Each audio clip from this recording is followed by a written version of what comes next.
เรียกล้างถ้วยแล้วไปแล้วมาต่อกันเมนูซุปผักเลยซื้อผักมาแต่เมื่อวานเมื่อตั้งใจแล้วเฮ็ดกินให้มันแล้วซะหากก็สังเกตว่าซามล้างผักมันน้อยเลยได้เปลี่ยนซามใหม่ผักก็ลืมใจก่อนมาล้าง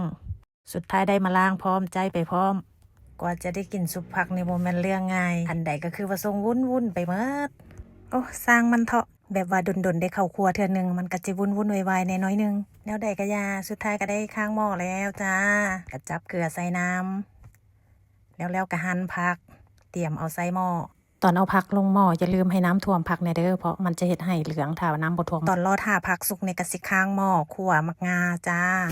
พอมื้อนี้ตั้งใจจะสุบใส่มักงาปกติจะสุบใส่ปลาแดกเมื่อผักสุกแล้วก็จะเอามาน็อกน้ำเย็นเพื่อเฮ็ดให้สีผักสดใสบ่แม่นหยังใดเฮ็ดให้แบบสีสันเป็นตาน่ากินซื่อๆผู้ใดมีเตาถ่านก็จีใส่เตาถ่านเด้อไอ้เฮาระเบิดสะดวกมีเตาถ่านเฮาก็เลยได้จีลงหม้อเลยจ้าเฮานะเมื่อสุกได้ทีแล้วก็เอามาตำใส่เครื่องปรุงใส่ตำแล้วก็เอาไปลงใส่ผักเลยจ้าคนเลยจ้าขอโทษขออภัยมือนวลๆเลยจ้าใดบ่อยากฮ้อนมือก็ให้ใส่ถุงมือเด้อคนเรียบร้อยแล้วก็เตรียมใส่จานแล้วจ้าพร้อมเสิร์ฟกินแบบจุกๆเลยจ้าหายากบัดนี้แล้วบัดนี้